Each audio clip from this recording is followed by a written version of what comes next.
tena ve ianao indraindray hoe manaraka ny dio amin'i Kristy tokoa ve aho na hoe manahoana ny tanjaka ny finoako? Matsiaro ve ianao fa mila mifandray amin'Andriamanitra bebe kokoa? Indro arahinao isan-kerinandro eto amin'ny Hope Fire Radio, fandaharana manokana mitondra ny lohateny hoe mandehana ampinoana. Mandehana ampinoana. Dindinika ara-tsoratra masina fohy nefa azahoam-panasy hery. Iarahantsika miaraka amin'ny pasteur Samuel Lala James. Ka manasanao ary anaraka izany hatramin'ny farany. Mandehana ampinoana. Mandehana ampinoana. Mandehana ampinoana. Ry namana sy tapaka isika rehetra izay manaraka hatrany ity fandarana ity, miarabantsika rehetra amin'ny anaran'ny tompo indray ny tenako, ary dia faly ny anoizantsika hatrany ny fiaraha-mandinika ny tenin'Andriamanitra. Ny tenin'Andriamanitra izay hozaraina amintsika androany dia nampitondraina ny lohateny hoe aza tia izao tontolo izao. Inona re ny tenin'Andriamanitra ambara amintsika ny amin'izany? Andeha hoentintsika mibavaka hatrany izao dindinika izao, ka dia manasanao mba hiara hivavaka amiko, hivavaka isika.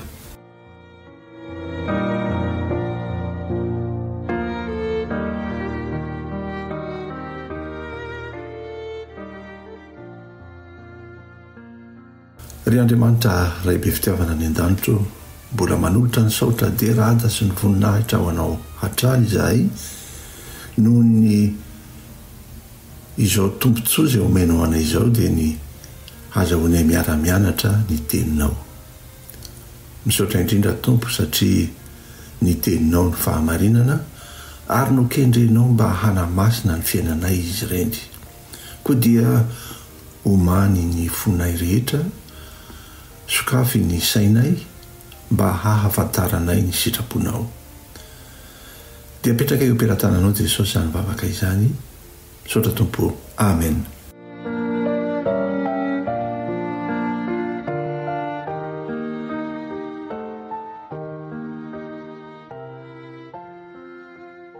Ny toko sy andininy fototra izay iarahantsika mandinika dia izay hita ao amin'ny Jaona voalohany toko 2 ka ny 5:5 sy ny 9:10.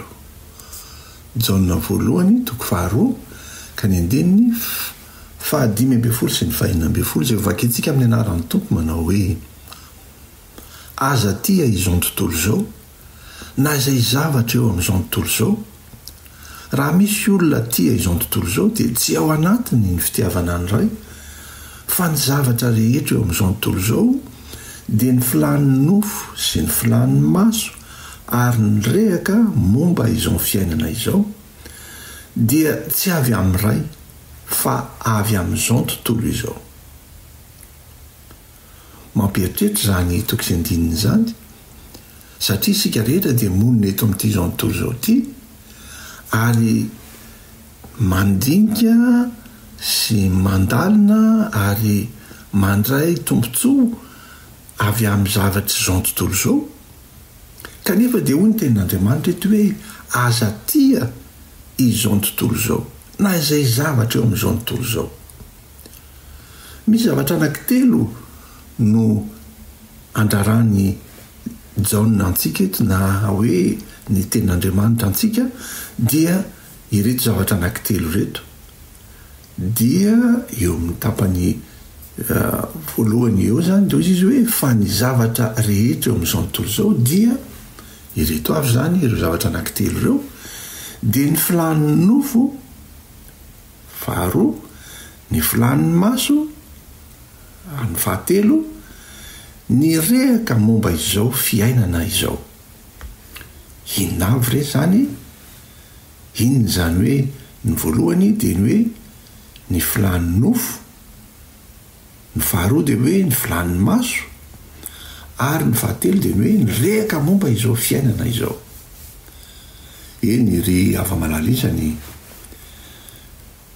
ny manodidina antsika tokoa dia feno zava-manintona, zavatra manaitra, zavatra mahasarika ary andengeo derentsika hoe fanahoana no rarana mba tsy ho tia izao tontolo izao isika.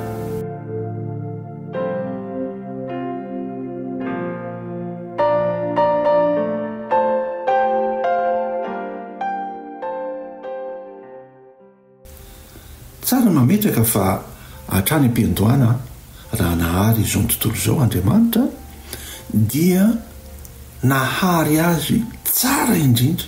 Izany no voalaza amin'ny Genesis toko voalohany ka ny 1:3 manao hoe ary hitan'Andriamanitra izay rehetra nataony arendro tsara indrindra izany.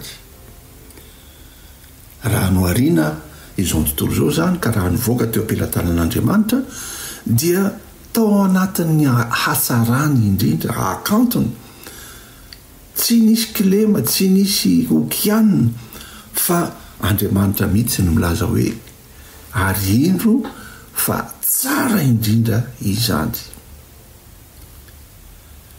Ny zava-nisy anefa rehefa nanota Adama sy Eva ireo razambentsika taloha izay voalaza amin'ny Genesis toko 13 dia niova izao tontolo izao. Ilay tao anatin'ny fahatsarany zany, tao anatin'ny akantony dia niova izao tontolo izao.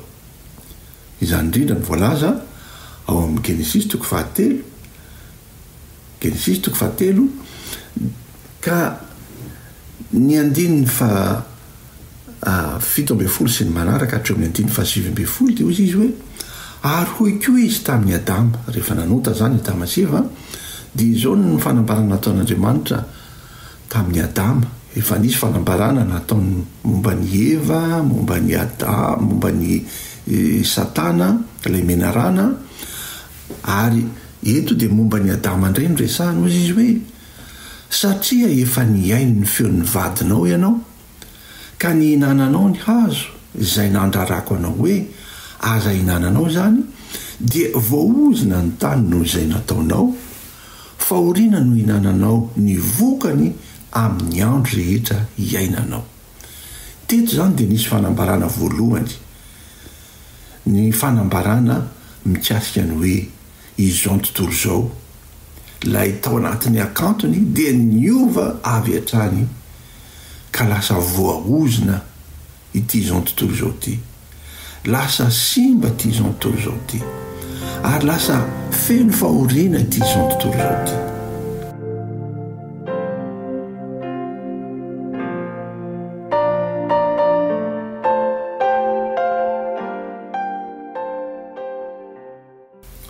Eny ry ava-malalisany Satana no fototra zany rehetra zany.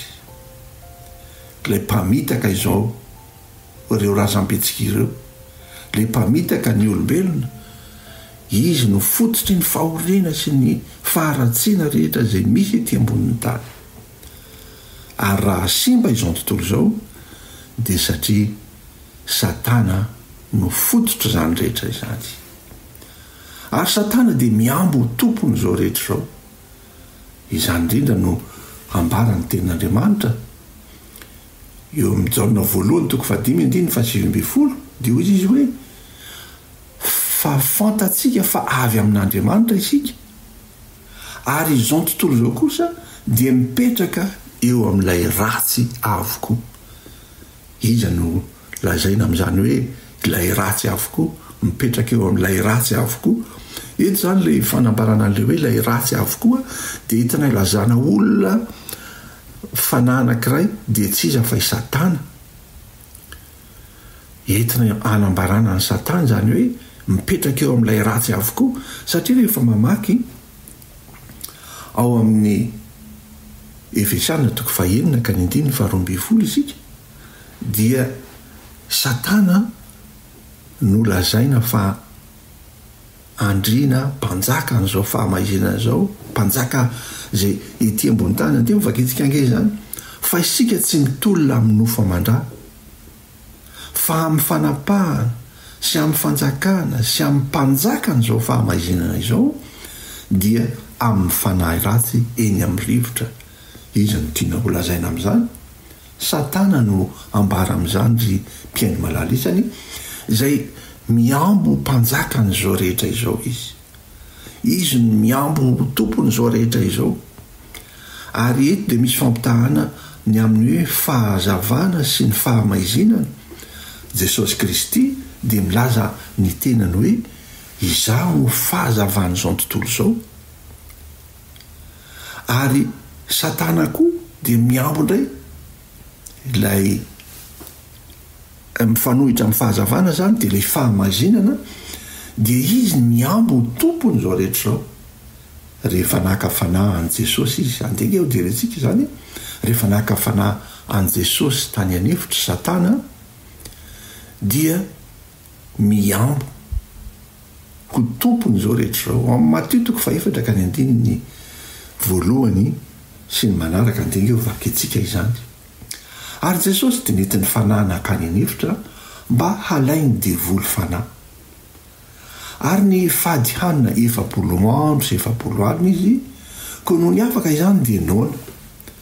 Dia nanatona ny mpaka-fanaka nanao taminy hoe raha zanak'Andriamanitra ianao dia teneno ho tonga mofo ireto vato ireto. Fa izy kosa namalika nanao hoe voasoratra hoe tsy mofo ihany no iveloman'ny olona fa ny teny rehetra izay aloky ny vavan'Andriamanitra. Ary ny devoly ny tondrazina kany an-tanàna masina ka nampitoetra azy teo an-tampony tendrombohitra, teo an-tampony tempoly. Dia nanao taminy hoe raha zanak'Andriamanitra ianao mianjay rany ambany any, fa voasoratra hoe izy andidy ny anjeliny aminao ary eny an-tanany no hitondran'ireo anao, fandrao ho tafitohina amin'ny vato ny tongotrao. Ary hoy Jesosy taminy, voasoratra hoe koa aza maka fanahy an'i Jehovah Andriamanitrao. Ary ny devoly ny tondra azy indray ankany an-tendrombohitra avo dia avo ka naneho azy ny fanjakana rehetra amin'izao tontolo izao mba mivoninahy. Dia nanao taminy hoe izao rehetra izao dia omeko anao raha iankohaka eto anatrehako ianao. Fa hoy Jesosy taminy, mandehany ianao ry satana, fa voasoratra hoe Jehovah Andriamanitrao ny ankofanao ary izy rery ihany no hontompoinao. Dia nandao azy ny devoly ary indreo nisy anjely tonga ka nanompo azy. Ry hava-malala isany, ireo fankapanahy izay namelezan'ny satana an' Jesosy ireo dia ahitantsika ireo karazany fankapanahy, lay zavatra ataon'ny satana eto amin'ity zao tontolo zao ity, izay ambony ho izy ny tompony. Rehefa naka fanahy an' Jesosy teto izy dia izay mihitsy ny lazainy hoe raha miondrika kely eto anatrehako ianao dia homeko anao izao tontolo zao. Fa iza ny tompony izao tontolo zao? Motsy Andriamanitra va? Kanefa satana rehefa nandavo any Adama sy Eva dia miambo ho tompony izao rehetra izao izy, ho mpifehy an'izao rehetra izao. Ary na dia ilay zanak'Andriamanitra aza dia nataony hoe raha miondrika, miankohaka eto anatrehako ianao, raha miankohaka kely eto anatrehako ianao dia homeko anao izao rehetra izao.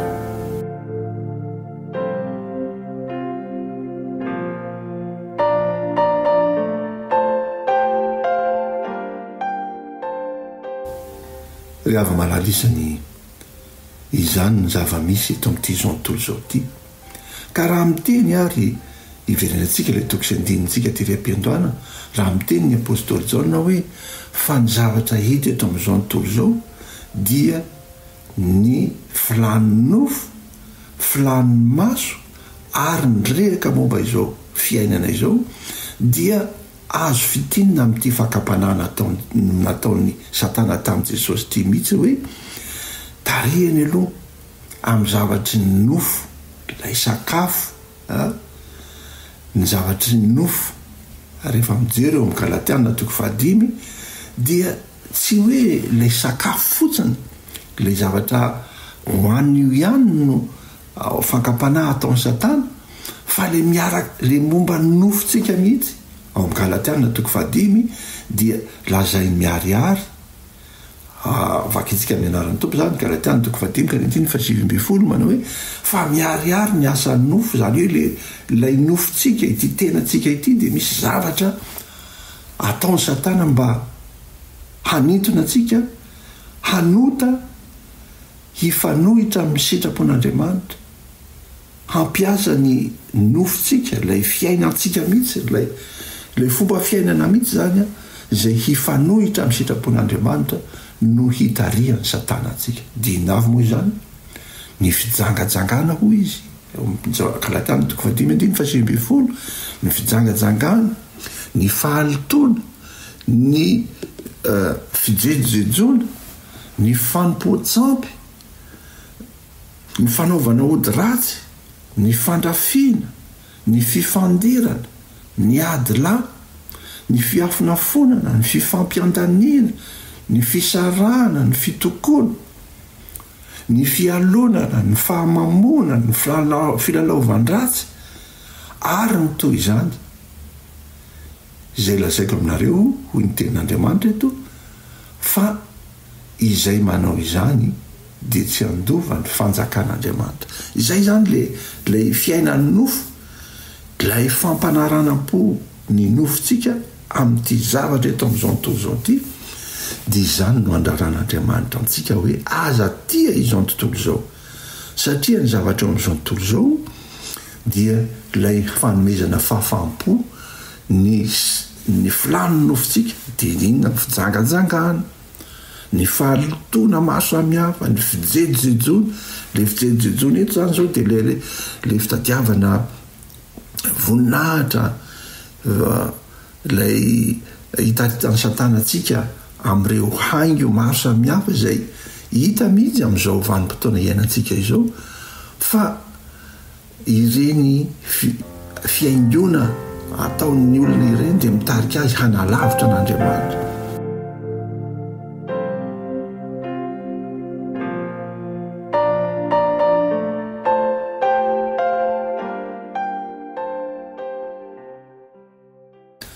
manaona ny zava-misy fa hitaritana ny filany nofo dia mitanjatanjaka ny vehivavy eny rehetreny amin'ny fiaingona amin'ny akanjo manitona ny fitafiana zay efa mamoafady mihitsy amin'izao fotoana izao tsy hita intsao zay mahamenatra sy ny manome voninahitra sy ny toy izany fa dia fitafiana manala baraka mitanjatanjaka zay manitona ny mason'ny lehilahy hisarihana ny lehilahy izany ny zava-misy ry-piainy malala isany ary ny lehilahy koa dia toy izany ny fitafiany lehilahy ny fomba fievy ny fiakanjona zay manitona ny vehivavy ihany koa izany ny rehaka momba izao fiainana izao lay filaniny maso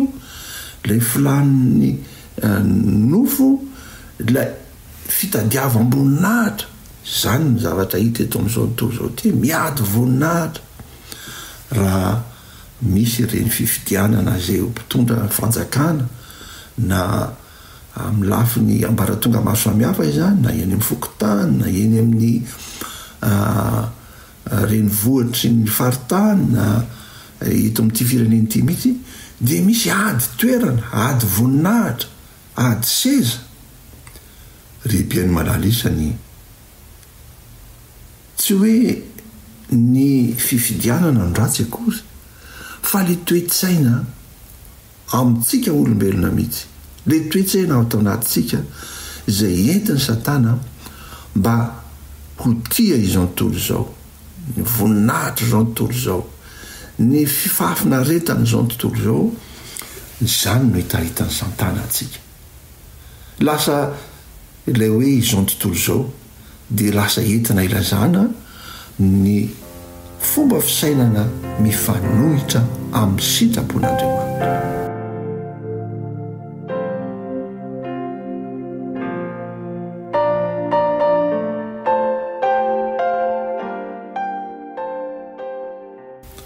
ka andeha ho fidinitsika ry hava malala isany rehefa miteny ny soratra masina hoe aza tia izao ny tontolo izao dia mampitantona antsika izany Andriamanitra hoe izao ny tontolo izao zay misy antsika ity zay efa tadiavin'ny Satana ho fehezina ary ambony ho izy ny tompony izao ny tontolo izao dia aoka hitandrina isika fa ny zavatra kendren'ny Satana dia ny hanalavitra ampanalavitra antsika amin'ilay Andriamanitra zay tompontsika. Ao amin'izao toko 5 ka 9 sy 7 dia miteny toy izao ny tenin'Andriamanitra hoe raha halan'izao tontolo izao ianareo, Jesosy mihitsy no miteny eto, dia aoka ho fantatrareo fa izaho efa halany talohanareo. Raha naman'izao tontolo izao ianareo dia ho tiany azy izao tontolo izao, fa satria tsy naman'izao tontolo izao ianareo fa izaho efa nifidy anareo tamin'izao tontolo izao dia halan'izao tontolo izao ianareo. Eto zany dia lasa zavatra anankiroa mifandrafy amin'ny sitrapon'Andriamanitra mihitsy le hoe izao tontolo izao. Le izao tontolo izao zany izay misy antsika betsaka ny zavatra tsara, zavatra manintona, zavatra mahafinaritra eto amin'izao tontolo izao, kanefa tsy tian'Andriamanitra hametraka ny fontsika amin'ireny zavatra ireny isika, satria raha vao mametraka ny fontsika amin'ireny isika dia misarika antsika Satana mba hanalavitra an'Andriamanitra. Lasa misy firehirehana, lasa misy fiambona, lasa misy ady hifanaovantsika samy itsika, satria samy te ho lehibe, te ho ambony, te ho lay ho tompoina eto amin'ity izao tontolo izao ity. Izany ny zavatra hita, ary dia lasa mifandrafy amin'ny izay tadiavin'Andriamanitra ny fomba fiainantsika.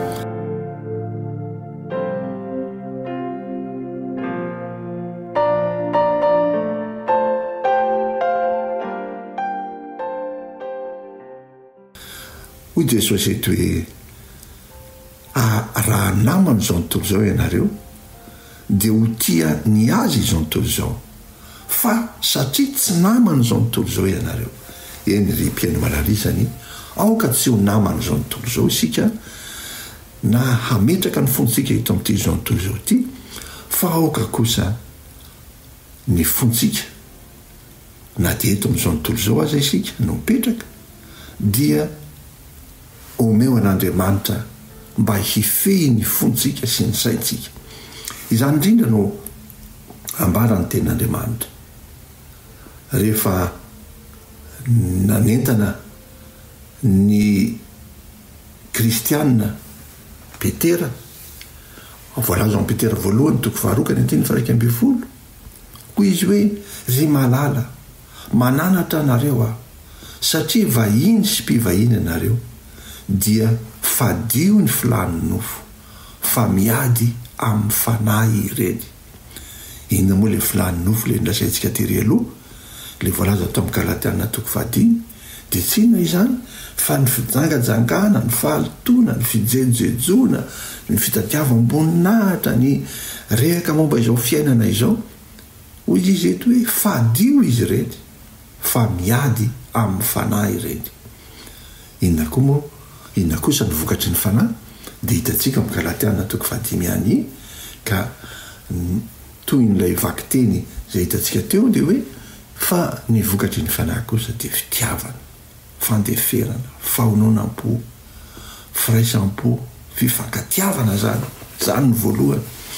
Izany no vokatry ny fanahy. Ary ao amin'ny Romana toko 12 ka 9 izay no andininy hamarana antsika ity dinidinika ity.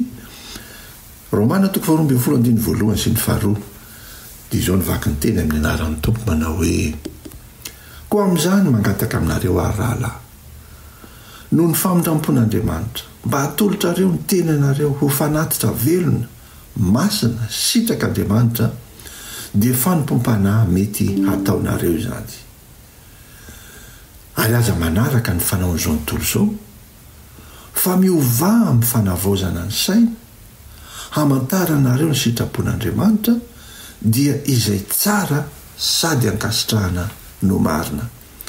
Eny ry ava-malalisany eto amin'izao nontolo izao isika mbola monina eto amin'ity zao nontolo izao ity, kanefa dia hoy ny tenin'Andriamanitra hoe aza manaraka ny fanaon'izao nontolo izao. Fa ny fanaon'izao nontolo izao mantsy dia ny fitadiavam-boninahitra, ny fitadiavam-pahafinaretana, ny fampanarana am-pony filan'ny nofo, ny ireo zavatra rehetra izay heverina fa manome fiadanana sy fahasambarana eto amin'ity zao nontolo izao ity, kanefa ireny dia voampentin'ny fahotana avokoa, satria tarihiny Satana mba ho tiany ireny isika hampanalavitra antsika amin'Andriamanitra. Ny tompony hitantsika tsirairay avy hanampy antsika hatakatra ny alaliny izany tenin'Andriamanitra izany, ka hanolona antsika ny tenantsika ho an'Andriamanitra, fa tsy misy afa-tsy ny fanomezantsika ny fontsika amin'Andriamanitra ihany no ahazoantsika mandresy an'izao tontolo izao.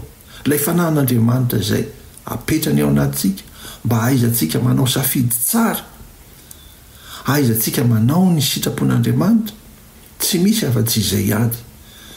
Mangatah ny fanahin'Andriamanitra, mivavaha isan'andro isan'andro mba homen'Andriamanitra antsika izany fanahy, ny fahendrena, fahazavan-tsaina, ny fahalalana, ilay fanahin'Andriamanitra no hany hanampy antsika mba azahoantsika mandresy ny fitaoman'izao tontolo izao. Hotain'Andriamanitra n'izany teny izany ary hotain'Andriamanitra koa isika rehetra. Amen. Andeha hivavaka isika mba hamezantsika izay voambara teo. Vavaka isika.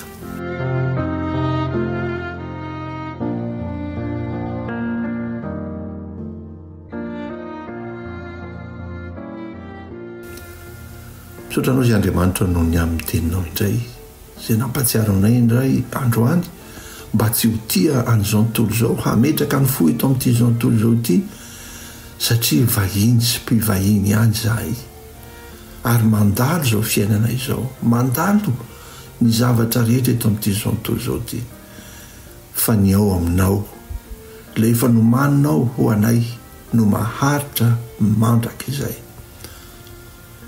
Dia ampio ny mpiaino rehetra mba handray fanapa-kevitra tsara indray, ka handray ny herin'ny fanahinao, mba handresy ny fankapana sy ny fitaomany ratsy rehetra izay ataon'ny Satana. Eny tsy afaka handresy azy izay fa ianao Andriamanitra no efa nandresy an'ny Satana, ary dia ampio koa izahay mba handresy an'izany fankapana azy ataon'ny Satana izany. Dia mitahiny mpiaino rehetra ary ho aminay rehetra ny famindram-po sy ny fahasoavanao, satria tonoana amin'ny anaranao Jesosy izany vavaka izany. Amen.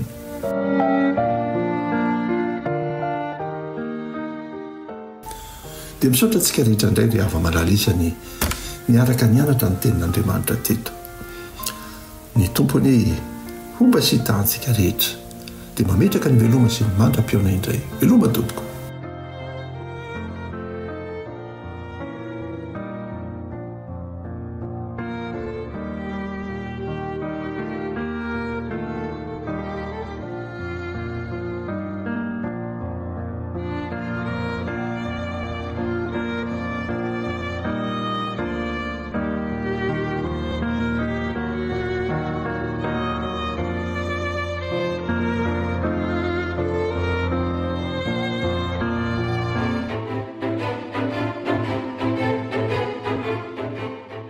Narahinao teo dinidiniky ara-tsoratra masina mitondra ny lohateny hoe mandehana ampinoana. Niarahantsika niaraka tamin'ny pasteur Samuel Lala James.